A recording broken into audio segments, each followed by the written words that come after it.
दोस्तों होता क्या है, जब नया बंदा आता है तो उसको प्रॉपरली इंडक्ट नहीं किया जाता, उसको चीज़ें बताई नहीं जाती। ठीक है, तो उसको क्या होता है, चीज़ें बीच बीच में झटके मिलते हैं। अच्छा ये भी होता है यहाँ पर, अच्छा अच्छा, अच्छा ये ऐसे ऐसे काम होता है, अच्छा ये मेरी सैलरी भी काट देंगे अगर मैंने पार्ट रिजेक्ट कर दिया। या उसको ये ही नहीं पता कि भाई परचेज डिपार्टमेंट कौन देख रहा है, एचआर डिपार्टमेंट कौन देख रहा है। वो धीरे धीरे उसको हफ्ते 10 दिन में चीज़ें पता चल रही हैं।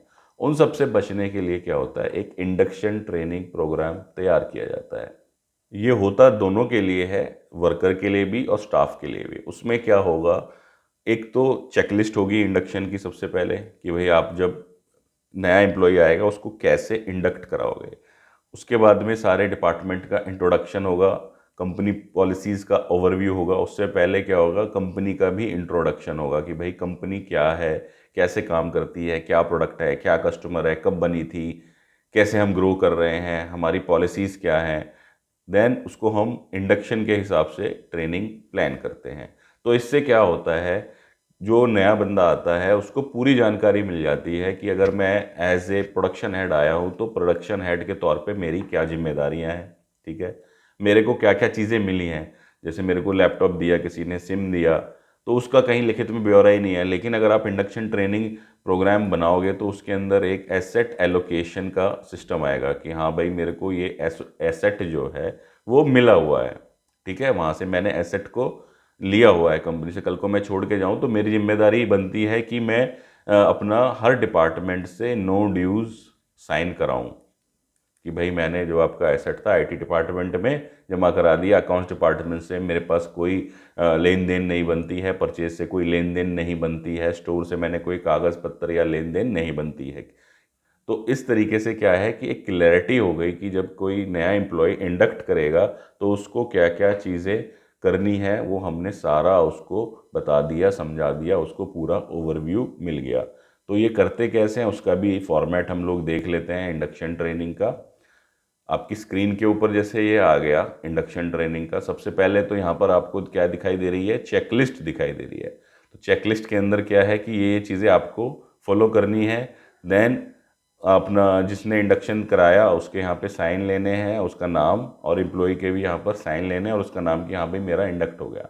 तो जैसे told employee before there first day where and when they should report to, किसको रिपोर्ट करना है, organised building and IT asset देना है उसको, रिटर्न और signed copy of offer letter लेना है, एम्प्लॉय की इंफॉर्मेशन देनी है, एलोकेट एसेट और वर्क स्टेशन उसको देना है, गिवन द एम्प्लॉइज कॉपी और relevant business policies procedure code of conduct यानी कि एचआर पॉलिसीज मैनुअल उसको देना है, introduce the employee to other staff, show the employee the kitchen meal toilet facility where to store personal item bag jacket etcetera, कहाँ रखेगा भाई वो, employee duty and what training to be provided, performance expectation where and how performance will be reviewed, working hours क्या हैं, मील break का क्या system है, सारा हमने पूरा ट्रेनिंग दे दी उसको।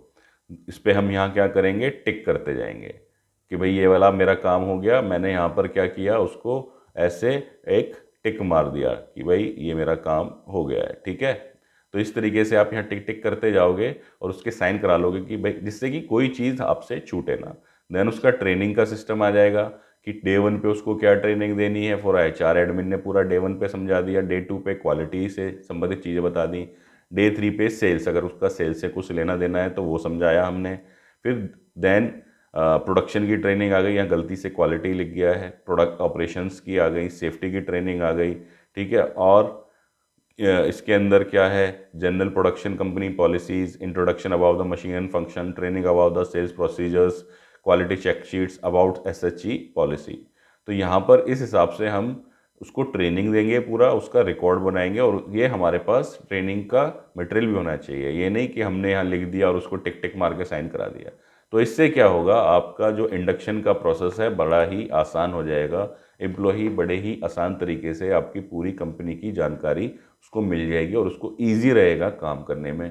अदरवाइज बेचारा क्या होगा, हफ्ते 10 दिन 15 दिन तक पजल होता रहेगा। ठीक है, अभी रिसेंटली मैंने एक केस सुना अपने एक यूनिट के अंदर। मेरे एक क्लाइंट के यहाँ पर किसी फीमेल ने ज्वाइन किया, तो उसने गलती से कोई दूसरा वॉशरूम यूज़ कर लिया होगा, तो बड़ा डर्टी था। या पता नहीं वहाँ उन्होंने अभी बनाया नहीं था, फीमेल टॉयलेट मतलब एक ही था और एकदम से स्टाफ बढ़ गया, तो उस एम्प्लॉय ने नेक्स्ट डे ज्वाइन ही नहीं, मतलब आई नहीं वो लौट के। उन्होंने बोला जी आपका तो बड़ा ही अनहाइजीनिक है। तो किसी ने उसको सही से गाइड नहीं किया कि भाई ये नहीं है, ये वाला वॉशरूम है, या वॉशरूम हमारा ये वाला अंडर कंस्ट्रक्शन है, अगले 2-3 दिन में तैयार हो जाएगा। तो ये सारी चीज़ें क्या है इंडक्शन के थ्रू क्लियर हो जाती है, इसलिए इंडक्शन ट्रेनिंग प्रोग्राम करना ज़रूरी है।